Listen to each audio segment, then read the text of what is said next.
Ahmad Zulkifli bin Abdul Ghani, sekarang bertugas di Pusat Kajian Dakwah dan Kepimpinan Fakulti Pengajian Islam UKM, asal Kelantan. Sekiranya terkeluar bahasa kebuduan, kekerabuan apa semua tu, mohon maaf, kerana biasalah kadang-kadang terlepas lidah tu tak sempat nak kontrol dan sebagainya. Walau bagaimanapun, insyaAllah mudah-mudahan ianya dapat difahami dan dihayati bersama insyaAllah. Jadi berada di UKM ni dah dalam belah-belah tahun lah, hampir belas tahun. Jadi pada hari ini pun berada dalam majlis yang kita kata jarang-jarang, kecuali dalam kelas tu biasalah kehadirannya tu perempuan saja, tapi yang ni secara dalam talian ni tengok ni semuanya muslimah semua. Okey, walaupun insyaAllah kita mengharapkan kebaikan untuk kita semua. Jadi itulah sedikit ringkas berkenaan dengan diri saya berkaitan dengan sedikit pengenalan buat diri saya insyaAllah. Okey, kita boleh teruskan. Silakan Ustaz. Okey, insyaAllah perbincangan pada pagi ini sebagaimana yang telah disepakati bersama, sebagaimana pada asalnya kalau ikut jadual Dr. Muhammad Faisal yang akan bersama pada pagi ini, tapi oleh kerana beliau mungkin ada urusan yang tak dapat dielakkan, maka beliau minta saya untuk menggantikan beliau. Orang kata sepatutnya pada pagi ini, kalau ibaratnya kita sarapan dengan roti canai kari kambing, tapi roti canai kari kambing tak ada. Yang adanya hari ini roti canai kuah dal saja. Walau bagaimanapun insyaAllah patah tumbuh hilang berganti. Jadi perbahasan perbincangan kita, tajuk sebagaimana yang akan kita bincang bersama, iaitu berkaitan dengan indahnya saat itu. Okey, insyaAllah cuba kita lihat nikmat yang Allah Subhanahu Wa Taala kurniakan kepada kita sangat banyak, sangat besar sebenarnya. Kadang-kadang kalau kita hitung nikmat tu tak padan, tak cukup dan tidak mencapai sebagaimana yang sepatutnya kita lakukan. Kita hambakan diri kita kepada Allah Subhanahu Wa Taala. Sebagai contoh, kalau kita baca dalam kitab An-Nasaihud Diniyah wal Wasaya Al-Imaniyah, ada seorang lelaki, seorang abid yang mana dia ni beribadat pada Allah Ta'ala berpuluh-puluh tahun.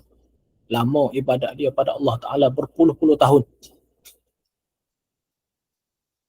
Apabila sampai masanya untuk dihitung amalan dia, Allah Ta'ala tanya kepada si abid tadi, kamu nak aku timbang amalan kamu ini dengan amalan kamu ke dengan rahmat aku?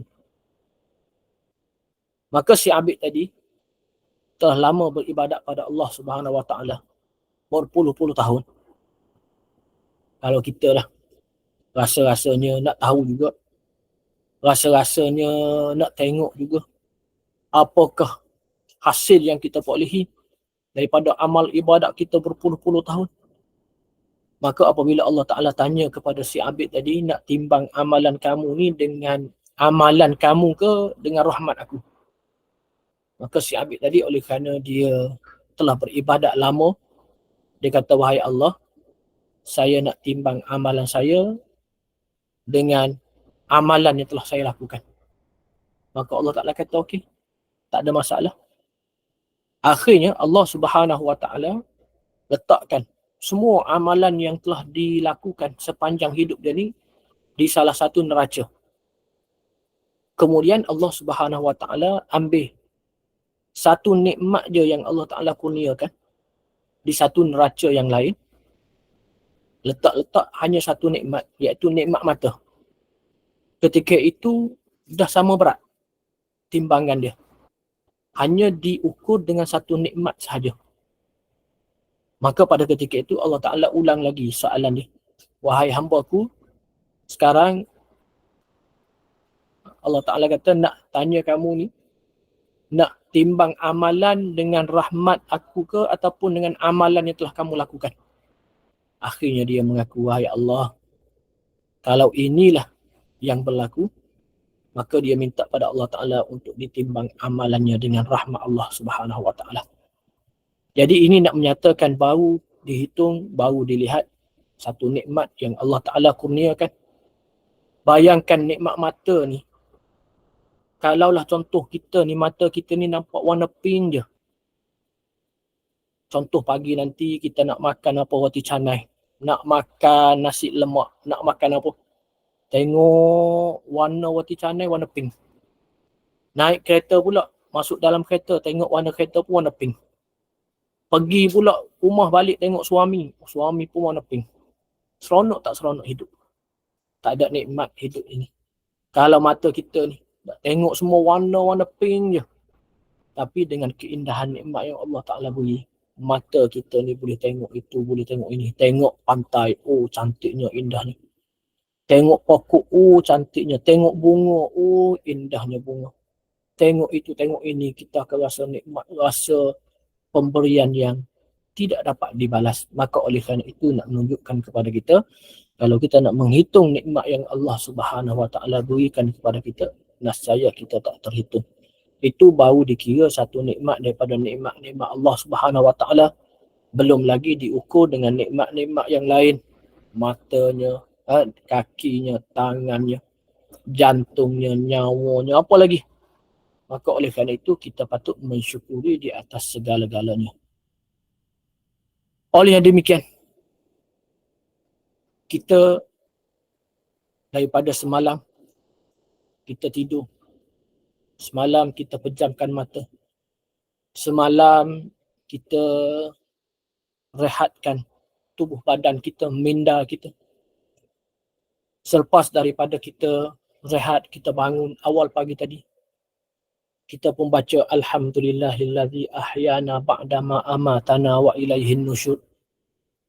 Segala puji bagi Allah Subhanahu Wa Taala yang telah menghidupkan kami selepas daripada mematikan kami, wa ilaihin nusyur, dan kepadanya lah tempat kami kembali. Berapa ramai orang yang tak boleh tidur. Tidur sekejap. Kalau baru-baru ni kita dihebohkan di mana, di Johor ke apa, di Muar apa, kalau tak silap saya. Duduk tu dengar ketukan rumah. Rumah sebelah bunyi tuk-tuk. Rumah jiran pula bunyi ketukan. Tak tenang mereka. Nak tidur pun tak. Ada orang sampai pergi jumpa doktor. Doktor dia kata, saya ni macam mana, susah sangat nak tidur malam-malam. Sekian-sekian. Susah nak tidur pun satu penyakit, satu kerisauan. Maka kita Allah Ta'ala berikan nikmat kita, Alhamdulillah, tidur dengan nyenyak. Sampai ada yang terlalu nyenyaknya. Subuh pun tak sengat azan. Bangun-bangun dah lewat dah. Terlalu nyenyaknya. Cuma apa yang kita sebutkan di sini, bayangkan. Semalam kita tidur, pagi hari ini kita dapat buka mata kita. Allahu Akbar.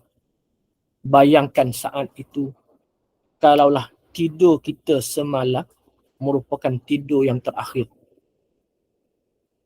apakah yang berlaku kepada diri kita? Tapi kita, Allah Subhanahu Wa Taala masih beri peluang kepada kita. Allah Ta'ala masih menghidupkan kita. Allah Ta'ala kembalikan nafas kita.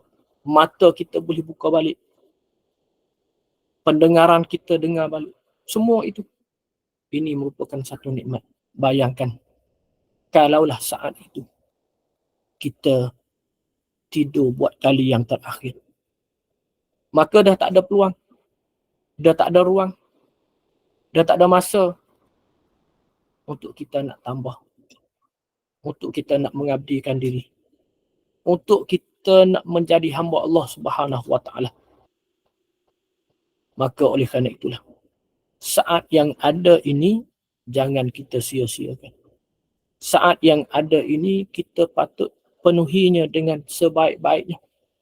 Kerana saat yang kita lalui ini tak lari daripada 3.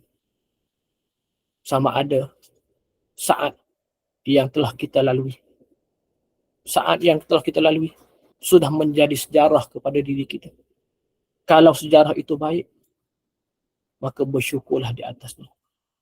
Kalau sejarah itu tak baik, maka insafilah di atas segala-galanya.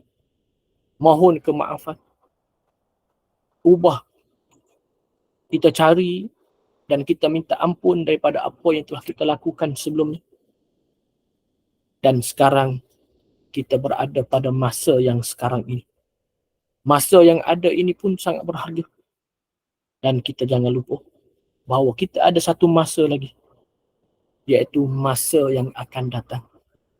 Masa yang akan datang ini sangat penting untuk kita beri perhatian. Kenapa? Kerana saat itu hanya ada 2 pilihan sahaja. Sama ada baik ataupun buruk. Tak ada 3 pilihan. Tak ada pilihan yang lain. Syurga ataupun neraka.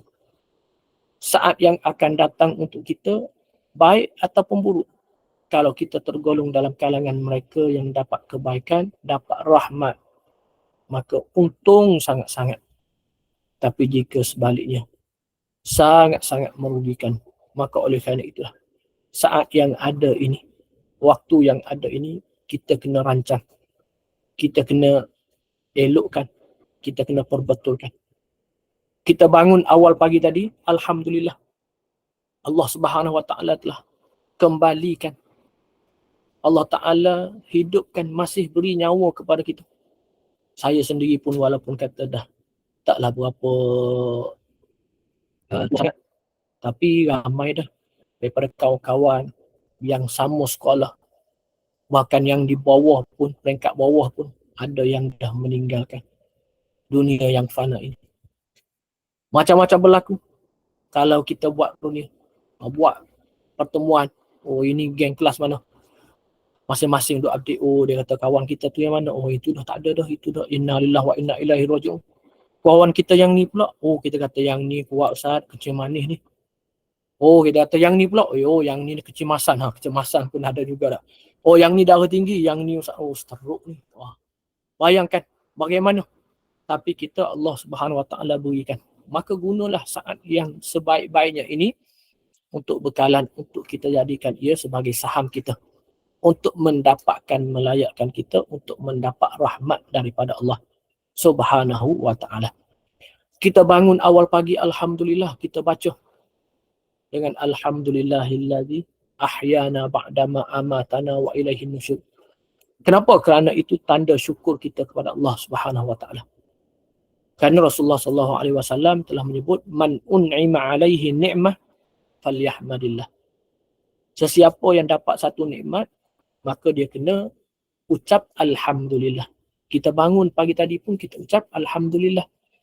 Alhamdulillahillazi ahyana ba'dama amatana wa ilaihin nusyur. Alhamdulillah, kita diberi nikmat, kita diberi rahmat, kita dihidupkan oleh Allah Subhanahu Wa Taala. Kita bangun, kita pun pergi ke tandas untuk kita mandi. Apabila kita nak mandi tadi, kita guna sabun macam-macam. Ada yang guna sabunnya sekian-sekian, baunya, harumnya.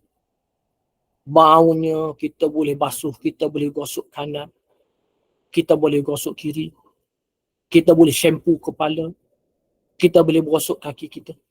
Alhamdulillah. Bayangkan bagaimana saat itu bukan kita sendiri yang meletakkan sabun ke badan kita. Bayangkan saat itu bukan kita yang sendiri yang gosokkan sabun ke seluruh badan kita. Bayangkan saat itu bukan kita yang shampookan kepala kita, tapi dilakukan oleh orang lain. Kalaulah saat itu yang melakukannya anak-anak kita, gembira tak kita? Yang duduk di kepala kita, anak kita yang bongsu. Yang duduk di kanan kita, anak kita yang sulung. Duduk di sebelah kiri kita, anak kita yang nombor 2. Duduk sebelah kaki pula anak kita yang nombor 3. Walaupun kita berada pada saat itu, tapi kita rasa alhamdulillah, syukur. Kenapa?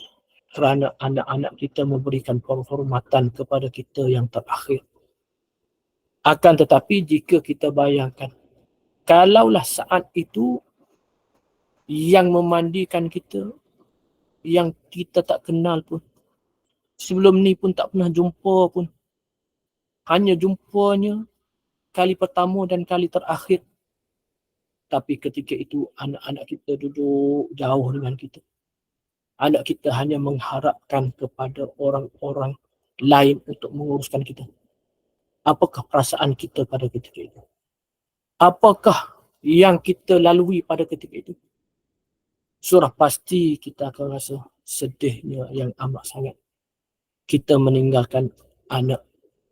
Kita meninggalkan cahaya mata.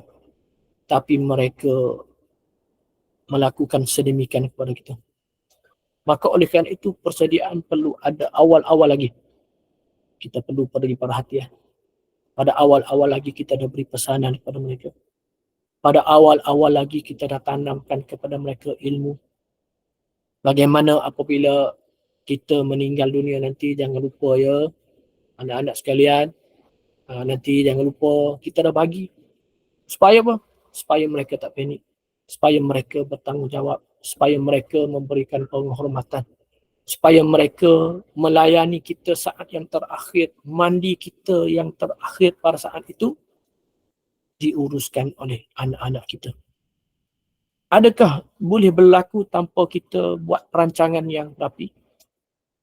Sudah pasti ia memerlukan kepada kita menanamkan kepada mereka dengan ilmu pengetahuan, menanamkan kepada mereka dengan perkara yang sepatut mereka tahu terlebih dahulu. Kenapa?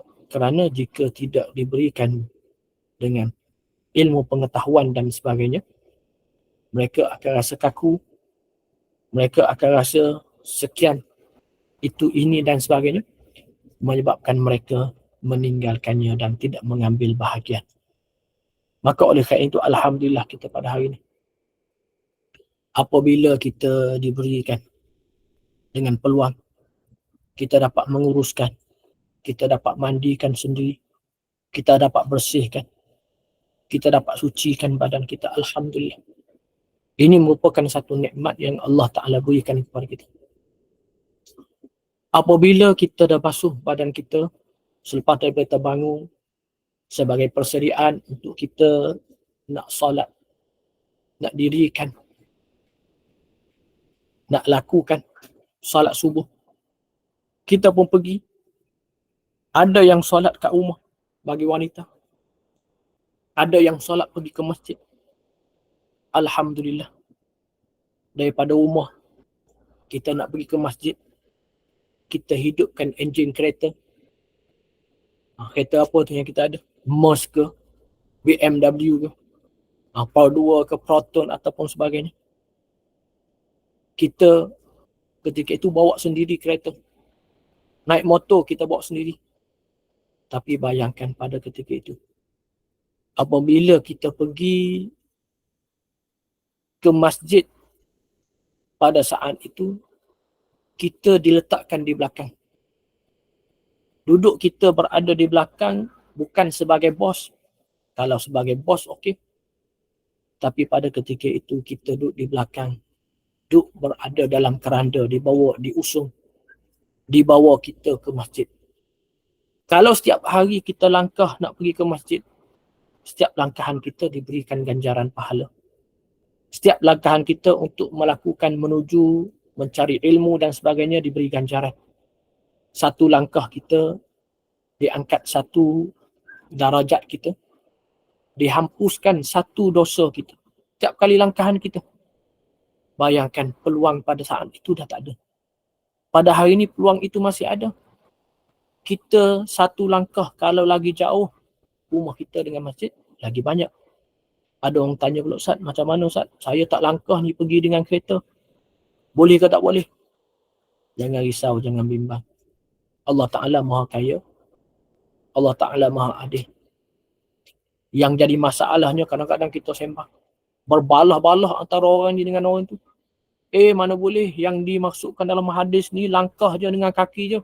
Kalau pergi dengan kereta tak dapat pahala. Pergi yang motor tak dapat. Sebab apa dia kira langkahan je. Berbalah-balah. Tanya kat dia, kamu pergi ke masjid, naik kereta ke, naik motor ke, jalan kaki? Saya solat kat rumah je. Itu yang jadi masalah. Solat kat rumah je, berbalah tu nampak macam, ni pergi jalan kaki ni, ini tak. Tapi solat kat rumah je, itu yang jadi masalah. Jadi masalahnya kita berbalah-balah. Pada masalah buat, tak ada pun kita. Tak. Yang Allah Ta'ala nilai, lagilah. Kalau kita pergi dengan kereta, lagi banyak. Kenapa? Kerana nak pergi kereta ni mesti kita guna minyak. Minyak itu pun kita belanjakan. Mesti itu, mesti ini. Lagilah Allah Ta'ala. Jangan risau, jangan bimbang. Allah Ta'ala akan kira satu persatu. Sekecil-kecil perkara yang kita lakukan akan dinilai di sisi Allah Subhanahu Wa Ta'ala. Pergi dengan kereta, pergi apa. Lagi banyak. Kenapa? Kerana lagi itu kalau jalan kaki tak guna minyak. Tapi bawa kereta guna minyak, guna itu, ini dan sebagainya. Maka gunalah peluang yang ada. Alhamdulillah. Kita masih ada peluang untuk melangkah, untuk mengangkat darajat kita, untuk kita menghapuskan dosa-dosa kita dengan kita menuju ke masjid. Apabila kita berada masuk sampai ke masjid, ke pekarangan masjid, pada ketika itu kita dibawa masuk ke dalam masjid. Biasanya kita solat berada di belakang imam. Tapi pada hari ini lain kali. Kita pada ketika itu berada di hadapan imam. Bayangkan, kalaulah pada saat itu yang mengimamkan kita adalah anak-anak kita. Apa perasaan kita? Apakah yang kita ingat pada ketika itu? Apakah yang kita rasa pada ketika itu? Lagilah kita akan rasa untung. Lagilah. Kenapa? Kerana aset yang berguna sebagaimana disebut dalam sebuah hadis, iza mata ibnu Adam inqata amaluhu illa min salas. Apabila terputusnya amalan anak Adam itu, maka terputus segala-galanya kecuali 3 perkara. Salah satu daripadanya waladun salih yad'ulah. Anak soleh yang sering mendoakan kepadanya. Bayangkan, yang memandikan kita pun anak yang kita tinggalkan. Yang mengimamkan solat untuk kita, anak kita yang kita tinggalkan. Maka ketika itu kita dah dapat satu bahagian daripada bahagian-bahagian yang boleh menjadikan amalan kita berterusan tidak terputus sebagaimana yang disebutkan dalam hadis tersebut, iaitu 3 perkara. Salah satu daripadanya waladun salih yad'ulah. Anak salih yang sentiasa berdoa kepada kedua ibu bapa mereka. Alhamdulillah kalau saat itu berlaku kepada diri kita. Apabila kita disolatkan, sebab itulah ada pepatah mengatakan, solatlah kamu di belakang imam sebelum kamu disolatkan di hadapan imam. Peluang untuk kita tambahkan, tadi belajar bab fiqh, bagaimana kita nak solat nak itu. Dan solat ini merupakan tiang agama, perkara yang paling penting, atau pertama yang dihitung. Bayangkan peluang untuk kita solat kepada Allah Ta'ala masih terbuka. Tapi apabila kita sudah disolatkan di hadapan imam, maka tertutuplah pintu solat kita. Untuk kita nak baiki solat kita, untuk kita nak tambahkan, cantikkan solat kita, untuk kita perbanyakkan solat kita sebagaimana dalam sebuah hadis disebut kita kena perbanyakkan sujud. Maksud perbanyakkan sujud apa? Perbanyakkan solat kita, sama ada solat wajibnya, solat sunat dan sebagainya. Maka peluang itu dah tak ada. Maka saat itu kita hanya bergantung kepada apa yang ada. Biasanya selepas daripada kita solat, kita buat apa? Ada setengah orang selepas daripada solat, dia akan baca Quran. Buka Al-Quran. Alhamdulillah. Saatnya masih ada. Tapi bayangkan pada ketika itu kita selepas daripada solat, tak ada ruang langsung lah untuk kita baca Quran. Allahu Akbar. Peluang untuk kita membaca kalamullah dah tak ada. Sedangkan apa yang paling penting kepada kita, yang kita namakan dia sebagai teman yang paling sejati. Siapa teman yang paling sejati? Teman yang paling sejati ialah Al-Quran Al-Karim. Kenapa Al-Quran ini kita namakan dia sebagai teman yang paling sejati? Pada hari kita dibangkitkan di sisi Allah Ta'ala, Allah Ta'ala sebut, yauma yafirrul mar'u min akhih wa ummihi wa abih wa sahibatihi wa banih likulli imri'im minhum yauma idzin sya'nun yughnih. Pada hari tersebut, hari ketika manusia dibangkitkan, dihitung, dihisab oleh Allah Ta'ala, yafirrul mar'u min akhih. Semua orang lari. Semua masa tu berkira. Kalau pada hari ni duit apa? Duit 1 sen. Kita anggap dia tu tak ada apa. 5 sen. Anggap macam tak ada apa dah. 1 sen, 5 sen, 10 sen. Tapi pada ketika itu lebih kecil daripada 1 sen pun berkira. Kenapa? Kerana masing-masing mencari keselamatan. Yafirrul mar'u min akhih wa ummihi wa abih wa sahibatihi wa banih. Pada saat yang mana nanti apabila kita dibawa di tanah perkuburan, tak masuklah kita, anak-anak kita bawa. Kalau yang turun ke dalam liang lahat nanti anak-anak kita juga. Allahu Akbar, untungnya. Maksudnya apa yang kita tuai, apa yang kita lakukan sebelum ni, alhamdulillah berhasil. Mereka sanggup turun, menurunkan kita ke dalam liang lahat nanti. Anak sulung berada di kepala, anak bongsu berada di kaki, anak nombor 2 berada di tengah, 3 orang turun dalam liang lahat. Allahu Akbar. Daripada awal sehingga akhir kita diuruskan, diberikan penghormatan. Sampai pada saat itu mereka menurunkan jenazah kita pula ke dalam liang lahat. Masukkan kita, berikan penghormatan kita. Dan pada saat itu kita dikebumikan. Dan akhirnya apabila mereka balik melangkah, pada ketika itu 3 langkah datang malaikat tanya. Tapi ada orang yang sanggup menjadi teman kepada kita. Sanggup susah dan payah kepada kita. Biasa teman kita ni masa senang, ramailah, suka. Tapi masa susah kita ke seorang yang, sebagaimana ada satu kisah, bagaimana ada seorang yang sangat kaya. Dia ada anak ramai. Pada satu hari dia panggil, dia rasa dia ni dah tak lama nak hidup ni. Dia panggil semua anak-anak dia berkumpul, wahai anakku sekalian, ayah ni dah tak lama ni. Tapi ayah nak cari siapa ke di antara kamu, wahai anak-anakku, yang sanggup tunggu kubur apabila ayah meninggal dunia nanti. Tanya anak pertama, tak sanggup. Kedua tak sanggup, yang ni tak sanggup.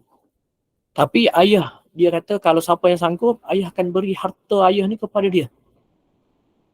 Akhirnya mereka semua tak sanggup. Tak ada orang sanggup ni. Tak ada orang yang walaupun diberikan harta yang begitu banyak, ayah dia ni seorang yang kaya, bilioner, tapi tak sanggup. Akhirnya diiklankan. Kebetulan yang sanggup itu seorang pemotong kayu. Yang mana pemotong kayu ni dia hanya ada 1 kapak dia untuk dia pergi potong kayu. Orang miskin. Apabila dia ni sanggup untuk tunggu kubur apabila orang kaya ni meninggal dunia, apabila tiba saat kematian orang kaya tersebut, maka tiba giliran dia untuk dia tunggu kubur, masuk dalam kubur tunggu. Apabila ditunggu hari pertama sebagaimana dalam perjanjian, hari kedua, hari yang sebagaimana ikut perjanjian, selepas daripada dia keluar daripada kubur tersebut, orang semua kata, oh engkau ni untunglah jadi orang kaya dah selepas pada ni. Oh KB lah kamu ni, ini macam-macam. Apa jawab dia? Oh dia kata, saya tak nak apa-apa. Ambil lah kamu nak, saya tak nak apa-apa. Orang lagi pelik. Dapat harta banyak, tiba-tiba tak nak pula. Pelik sungguh. Maka ketika itu, orang pun tanya dia, kenapa kamu ni? Sedangkan kamu ni dah jadi orang kaya baru ni. Tapi kenapa kamu tak nak semua harta-harta yang telah ditinggalkan oleh si kaya tadi? Oh dia kata nak buat macam mana dia kata. Aku ni masuk dalam sana, tak adalah harta sangat. Ada satu kapak ni. Tapi nak jawab soalan muka nangkir dia kata. Nak jawab soalan tentang kapak ni pun aku dah tak mampu dah. Itu baru satu kapak dia kata. Kalau harta aku berjuta-juta, kalau harta aku lagi banyak, lagilah dia kata. Ambil lah. Kamu nak. Kenapa? Kerana lagi banyak. Satu persatu akan ditanya. Sebagaimana disebut dalam sebuah hadis, 4 perkara akan ditanya. Oh, salah satu daripadanya, rezeki yang diperolehi daripada mana dan sebagainya. Min aina maktasabaha wa main anfaqaha dan sebagainya ditanya. Maka ini nak menunjukkan kepada kita bahawa kita kena ada juga dalam list-list kita ini sebagai peneman kita apabila kita duduk dalam sana keseorangan. Kita duduk dalam sana kesepian. Kita duduk dalam sana kesedihan. Akan tetapi ada yang sanggup. Hidup kita yang masih ada ini, alhamdulillah, kita selepas daripada solat, ada seorang tu memang dia, Ustaz, saya dah buat ketetapan kepada diri saya, setiap kali selepas solat, saya tak akan lupa untuk baca sekurang-kurangnya satu muka surat. Alhamdulillah baik. Kenapa? Kerana teman kita yang setia, iaitu Al-Quran, sanggup menjadi teman kita di tempat yang paling tak ada orang sanggup menjadi peneman. Waktu yang sangat genting kepada kita apabila kita ditinggalkan oleh ahli keluarga kita. 3 langkah je, maka Al-Quran Al-Karim datang menjadi peneman kepada kita.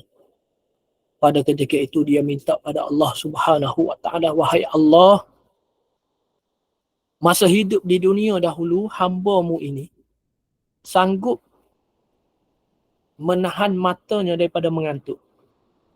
Kerana nak bacaku, kerana nak baca Al-Quran ini, sanggup dia sekian-sekian, dia memohon, merayu pada Allah Subhanahu wa ta'ala. Maka apa kata Al-Quran? Fasyafi'hu, ya Allah, berilah syafaat kepada hamba-Mu ini. Diringankan, diluaskan kuburnya, diberikan cahaya dan sebagainya. Maka oleh kerana itu, untung kita kalau pada saat ini kita sediakan bekalan kita dengan Al-Quran Al-Karim. Kenapa?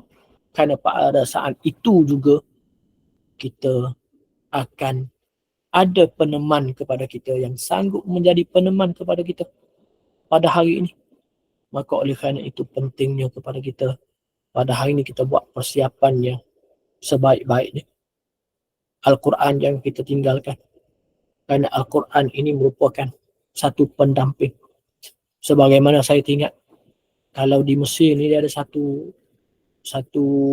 panggil pertandingan yang dia namakan sebagai pertandingan Al-Ahfaz. Apa maksud Al-Ahfaz? Nak cari siapa yang paling lancar sekali baca Quran. Ujian dia susah. Bukan soalan dia, Qul huwallahu ahad, sila ulang dan sambung. Kalau tanya soalan macam ni, Qul huwallahu ahad, sila ulang dan sambung, saya pun tak masuk. Rasa semua tuan-tuan, puan-puan pun nak masuk rasanya. Kalau soalan Qul huwallahu ahad, sila ulang dan sambung, soalan senang. Tapi soalan yang ditanya dalam pertandingan tersebut, soalannya macam mana? Soalannya, sebagai contoh, Wallahu sami'un alim. berapa kali terdapat perkataan wallahu sami'un alim dalam Al-Quran Karim. Kita pun kata, sekali pun tak jumpa ini, tanya berapa kali ni, macam ada banyak kali je. Tapi itulah soalan dia. Wallahu sami'un alim. Berapa kali terdapat perkataan ini dalam Al-Quran Al-Karim. Tiba-tiba yang masuk pertandingan tersebut, salah seorang yang dilahirkan dalam keadaan tidak sempurna, kurang sempurna. Dia dilahirkan dalam keadaan hampir panggil sindrom Down. Yang salah satu orak kepala dia ni tak bersambung. Salah satu orak kepala dia ni macam kita kata tak normal. Sehingga kalau tengok tubuh badan dia tu nampak lembek sikit. Nampak kurang bermanya. Nampak ada kekurangan lah pada tubuh badan dia. Tiba-tiba dia nak masuk pertandingan Al-Ahfaz. Kalau kita fikir dengan otak kita, dalam otak dia ni tak berapa kita kata sempurna macam kita orang yang normal. Tiba-tiba dia masuk pertandingan Al-Ahfaz. Nak cari siapa yang paling lancar. Juri pun tanya soalan. Juri tanya soalan yang pertama. Boleh jawab. Bukan sekadar dijawab sebagai contoh soalan tadi, wallahu sami'un alim, berapa kali dalam Al-Quran. Dia boleh jawab apa ayat sebelumnya, apa ayat selepasnya. Dia boleh sebut nombor ayat berapa. Contohlah kita ni selalu baca Quran. Kalau kita baca Fatihah 17 kali. Ar-Rahmanir Rahim ayat ke berapa? Susah nak jawab, Ustaz. Nanti Ustaz, Bismillahirrahmanirrahim, Alhamdulillahirrahmanirrahim, Ar-Rahmanirrahim. Ar-Rahmanirrahim ayat ketiga, Ustaz. Tapi dia sepotan boleh jawab. Ayat berapa? Soalan yang susah pun boleh tebuk ayat. Kalau kita contoh, kita kata Maliki Yaumiddin. Apa ayat sebelum Maliki Yaumiddin? Susah nak jawab ni. Terkapai-kapai juga nak cari. Itu yang kita baca berapa kali sehari. Yang wajib 17 kali kepada kita sehari. Itu pun dah susah. Bagaimana dia soalan yang susah ditanya. Masya Allah. Dapat jawab dengan sempurna. Bahkan dia boleh sebut muka surat sebelumnya dan muka surat selepasnya. Bayangkan. Sampai tahap tu dia ingat. Kita kalau tanya kita muka surat sebelum tak ingat. Dan muka surat yang kita baca tu pun tak ingat. Dia boleh sebut muka surat sebelumnya dan muka surat selepasnya. Satu persatu detail. Juri tanya soalan pertama boleh jawab. Juri tanya soalan kedua boleh jawab. Juri tanya soalan ketiga boleh jawab. Juri pun pelik. Dia kata tak normal, dia kata orang ni. Macam mana boleh jawab semua soalan? Juri pun nak buat uji kaji. Juri tanya soalan selain daripada Al-Quran. Okey? Juri tanya dia. Sekarang saya nak tanya kamu soalan lain daripada Al-Quran. Apa juri tanya? Juri tanya soalan kepada dia. 2 campur 2 berapa? Tanya soalan 2 campur 2 berapa? Ketika itu kalau kita 2 campur 2 ni sekejap je sambil pejam mata je. Berapa saat je kita boleh jawab 2 campur 2. Tapi dia nak jawab 2 campur 2 ni hampir 1 minit. Tanya tu panjang jawapannya. Nak jawab 2 campur 2. Okey, juri tanya soalan lain. Juri tanya soalan yang kedua. Al-Asad, singa. Singa hidup di mana? Singa ni hidup kat mana? Kalaulah kita senang je tak jawab dalam hutan. Tak jawab dalam hutan pun dalam zoo. Okey lah, betul juga. Tapi dia nak jawab. Singa tinggal kat mana? Duduk kat mana? Tak boleh jawab hampir 1 minit. Jawab panjang, merapu-rapu jawab. Tapi kalau tanya Al-Quran, Masya Allah. Sekarang ini dia sedang hafal pula terjemahan Al-Quran dalam bahasa Inggeris. Dia hafal terjemahan pula. Apabila begitu, kalau kita lihat bagaimana dilakukan olehnya, ditemu ramah kepada ibu dia. Rupa-rupanya ibu dia ni. Daripada kecil lagi dia kata, saya semasa kandung lagi dia kata, tanamkan cinta Al-Quran kepada bayi saya. Maka tak peliklah kadang-kadang ada setengah orang tu dia kata jumpa Ustaz, dia kata Ustaz, anak saya ni pening lah, jiwang lah Ustaz. Kita pun, Ustaz pun tanya macam mana, dia kata, dulu macam mana masa mengandung? Dia kata masa mengandung dulu saya selalu dengar lagu Hindustan. Maksudlah anak yang keluar tu pun tu, memang anak yang dalam kandungan ini, sebagaimana kalau kita baca kisah Nabi Nuh AS, bagaimana kaum dia pada ketika itu, dahsyatnya, teruknya mereka pada ketika itu. Mereka tanamkan kebencian kepada Nabi Nuh ni semasa dalam kandungan lagi. Duduk dalam kandungan ni, mereka dah tanam kebencian kepada Nabi Nuh AS. Maka tak pelik lah. Anak yang keluar tu memang dahsyat. Sehingga ada satu kisah, kalau baca kisah Nabi Nuh AS, sangat menarik kisah-kisah para Nabi kita baca. Nak ceritanya pada satu hari, ada seorang bapa ni, dia sedang bawa anak dia kendung. Anak dia di atas bahu dia ni. Tiba-tiba, mereka tersempak dengan Nabi Nuh AS. Si anak tadi dia kata apa? Wahai ayahku, ambil batu. Ayah dia pun ambil batu bagi pada anak. Anak dia ambil batu tadi, lontar kepada Nabi Nuh AS. Nak ceritanya, didikan itu penting. Mereka didik daripada kecil lagi. Sehingga Allah Ta'ala rakamkan dalam Al-Quran. Lam yalidu illa fajiran kafara. Mereka ni tidak melahirkan anak kecuali anak yang mereka lahir dalam keadaan kafarah. Kafir kepada Allah Ta'ala. Kenapa mereka didik dalam perut lagi benci kepada Nabi Nuh? Keluar tu pun sampai bayangkan kanak-kanak yang masih duduk atas, kita kata apa, duduk atas bahu ni, mana kecil lah. Kita tak bawa anak yang besar duduk atas bahu, sakit belakang kita tak, sakit bahu kita. Yang kecil lagi. Tapi ketika itu mereka dah membenci, bayangkan bagaimana keadaan.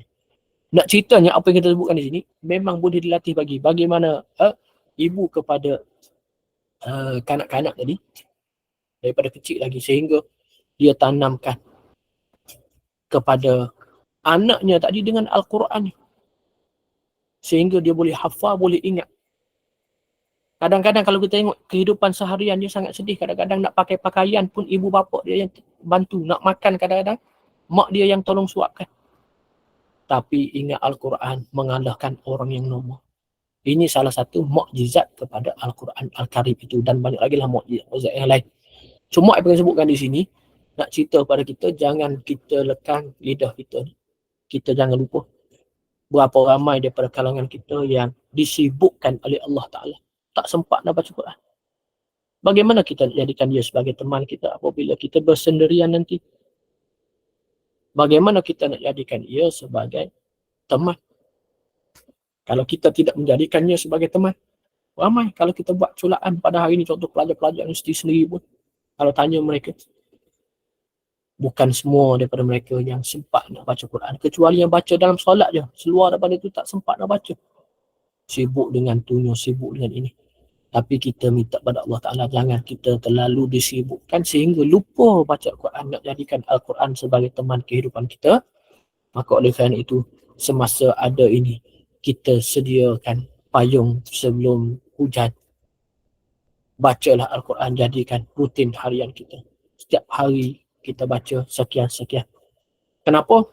Kerana apabila pada saat itu kita ditinggal secara keseorangan, kita ditinggal secara bersendirian, kita ditinggal secara dalam keadaan ketakutan, kita ditinggal dalam keadaan kita kena selamatkan diri kita sendiri. Tapi untungnya kita ada teman yang sanggup menemani kita.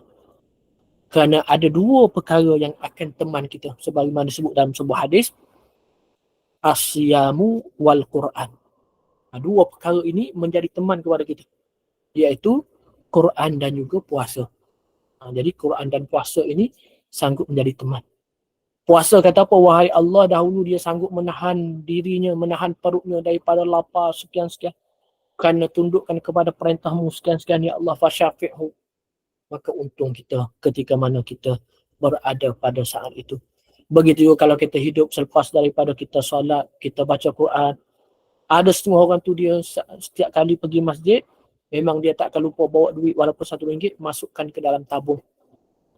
Alhamdulillah, kita dapat sediakan bekalan yang mencukupi. Kenapa? Kerana sebagaimana hadis yang telah kita bacakan tadi, pada saat itu dah tak ada dah peluang untuk kita nak tambah pahala, peluang untuk kita nak jadikan amalan kita secara berterusan. Tapi kalau kita ada yang pertama tak apa, kita dah sebut waladun salih, anak yang saleh, alhamdulillah ada. Yang kedua, sedekah jariah pun ada, alhamdulillah. Maka dua dah kita ada saluran. untuk keselamatan kita apabila kita bersendirian pada saat itu. Maka oleh kerana itu, kita jangan lupa dalam harta kita, kita jadikan ia bahagian kita. Ini sangat penting juga. Kadang-kadang ada orang tu dia simpan, ada orang tu dia cari dan dia kumpulkan. Apabila tanya apa, oh ni untuk anak-anak Ustaz, ini untuk gini. Kita lupa bahagian kita sebenarnya. Jangan kita lupakan bahagian kita dalam harta kita. Apa maksud bahagian kita dalam harta kita? Iaitu bahagian untuk kita mendapat amalan secara berterusan. Bahagian kita untuk kita dapat amalan secara berterusan. Itulah bahagian kita yang kita simpan itu, dapat kepada anak-anak kita, dapat kepada cucu kita, dapat kepada siapa. Belum tentu lagi mereka letakkan untuk bahagian kita. Belum tentu lagi mereka gunakan sebagai yang kita kehendaki. Maka oleh kerana itu, dalam kita menyimpan, dalam kita menyediakan bekalan, jangan kita lupa untuk bekalan kita yang berterusan.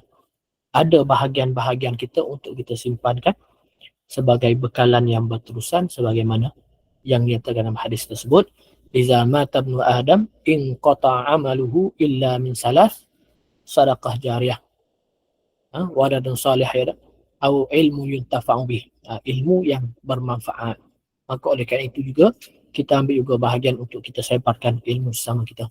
Maka secara apa yang kita boleh simpulkan, panjang lagi berkenaan perjalanan kehidupan kita sebenarnya, kita ingin dan sebagainya.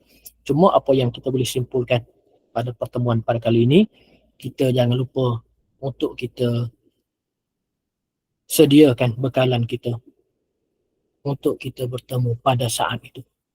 Kerana pada saat itu, kita sangat memerlukan pertolongan. Kita memerlukan bantuan. Kita memerlukan talian hayat untuk memastikan kelangsungan kehidupan kita, untuk memastikan kebaikan kehidupan kita kepada kehidupan yang berterusan nanti di alam-alam yang seterusnya. Dan kita nak pada hari ini kita baik di alam hidup di dunia ini, kita nak juga alam yang akan kita lalui nanti, alam kubur dulu, baik juga kita lalui nanti alam barzakh, alam alam akhirat. Semuanya itu adalah laluan-laluan yang baik, laluan-laluan yang indah, yang memastikan untuk kebaikan kehidupan kita, keselamatan dunia dan juga akhirat. Jadi asas sekadar itu untuk pengusian pada kali ini. Mudah-mudahan apa yang kita kongsi bersama diberkati dan dirahmati oleh Allah Subhanahu wa taala. Aqul qawli hadza, astaghfirullahal azim li wa lakum. Wassalamualaikum warahmatullahi wabarakatuh. Waalaikumsalam warahmatullahi wabarakatuh. Mungkin ada yang ingin mengajukan persoalan Ustaz kan? Kita beri peluang untuk 1-2 soalan Ustaz. Mungkin? Okey, boleh. Silakan. Silakan.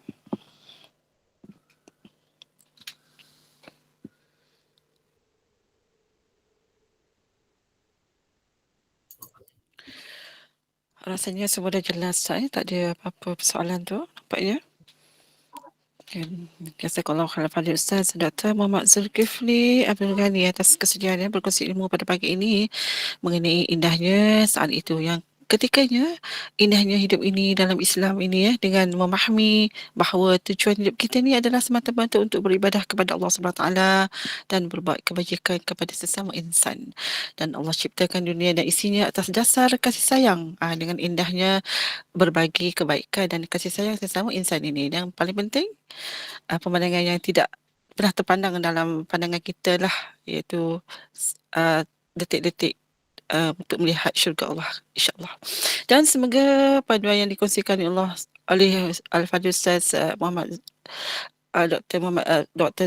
Zulkifli ini dia beri kefahaman bagi kita yang sahih, kita beramal dengannya, dan untuk kita kongsikan juga kepada yang lain-lain. Dan Ustaz, saya serahkan kembali kepada Ustaz untuk kita tangguhkan dahulu solat kuliah 2 ini dengan tasbih kafarah dan surah Al-Asr. Silakan Ustaz. A'udzubillahi minasyaitonir rajim. Bismillahirrahmanirrahim. Subhanallahumma bihamdik asyhadu an la ilaha illa anta astaghfiruka wa atubu ilaik. wal 'ashr innal insana lafi khusr illa allazina amanu wa 'amilus salihat wa tawasaw bil haqqi wa tawasaw bis sabr. Walhamdulillahi rabbil alamin. Terima kasih Ustaz. Jumpa lagi insya-Allah. Terima kasih semua. Terima kasih Ustaz. Assalamualaikum. Assalamualaikum. Terima kasih Bu Ayu. Sama. Terima kasih. Sama. Jumpa ya insya-Allah. Ustaz.